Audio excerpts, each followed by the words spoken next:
Viewer, the Lalu Bachao Andolan has begun. With elections now on the horizon and the India alliance splintering under the weight of its own contradictions and egos, a whole galaxy of influential voices have united to form a wall around what is left of the opposition alliance.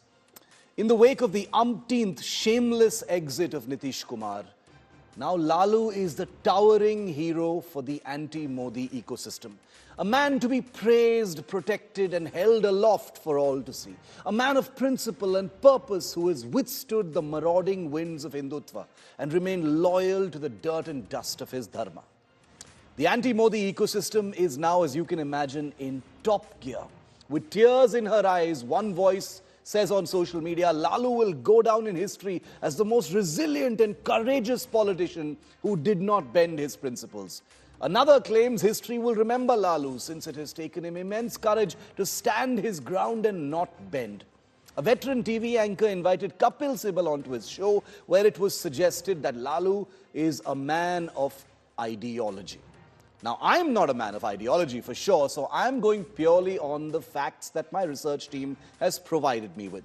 So while it is true that Lalu Prasad has remained steadfast in his opposition of the BJP, you can't take that away from him, his principles, resilience and courage on other matters have been, well, shall we say, a little more malleable. Let's talk facts, since we're talking about facts. Lalu and his family are currently being interrogated in the Land for Jobs scam of Bihar, which says that Lalu and family, during his tenure as Union Railway Minister from 2004 to 2009, obtained monetary benefits by transferring landed property in their names in exchange for jobs in railway zones. In March last year, the Enforcement Directorate detected 600 crore rupees in assets after raids on the Lalu family. The second big scam Lalu and family are accused of is the IRCTC hotel scam, in which Lalu is accused of favoring a private company in awarding operation and maintenance contracts for 2 IRCTC hotels in lieu of prime land in Patna. The CBI alleges that Lalu abused his position, favored a particular hotel, acquired high-value premium land through a Benami company, and between 2010 and 2014, the ownership of the company was allegedly handed to Rabri and Tejaswi gradually. Then comes the famous Fodder scam, which no doubt you've heard of, which Lalu is perhaps most known for.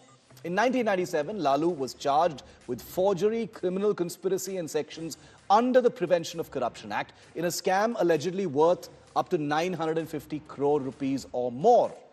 In February 2022, a CBI court sentenced Lalu to 5 years imprisonment in the 5th Fodder scam case. There are so many, and imposed a fine of 60 lakh rupees on Lalu.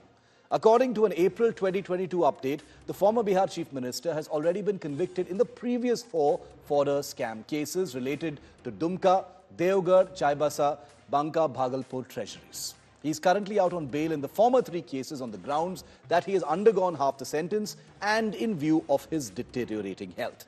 And let me say very clearly that all of us wish Laluji the best of health and a full recovery. There can be no two ways about that.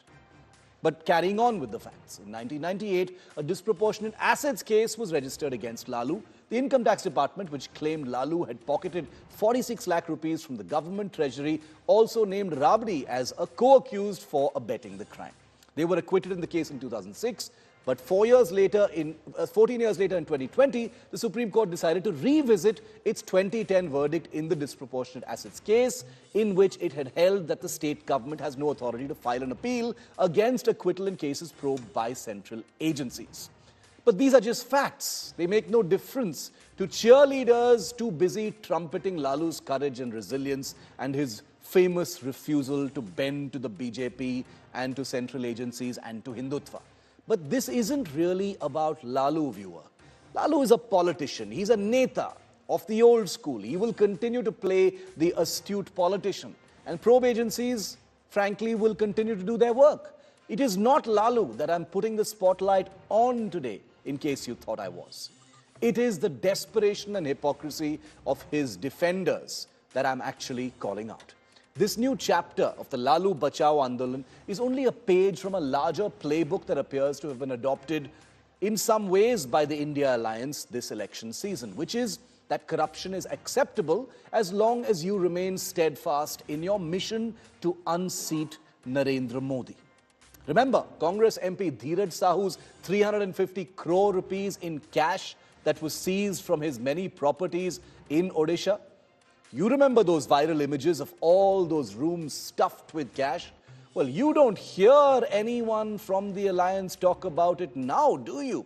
It was the biggest ever cash haul that this country has ever seen, but all you've seen is total silence about a sitting Congress MP.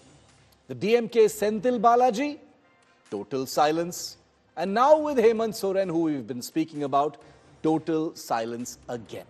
If the silence gets too deafening, simply claim that these are fake charges and vendetta politics and misuse of official apparatus. But when these parties are reminded that several of these investigations are court-ordered or court-monitored, back it goes to that familiar deafening silence, which is why I always say, like with molestation, like with rape, with corruption too, we now live in a country of your corruption versus my corruption. Corruption is okay for the India alliance as long as those perpetrating that corruption are anti-Modi and anti-BJP. That is the core of this hypocrisy. But none of that matters in election season. If you want to help yourself to public money, go ahead. If you wish to store 350 crore rupees in cash in your private properties, no problem. If you've got 200 crore in Benami transactions, don't lose sleep over it. We got you. All you need to do is be unbending, courageous and principled in your fight against, not corruption, but Modi.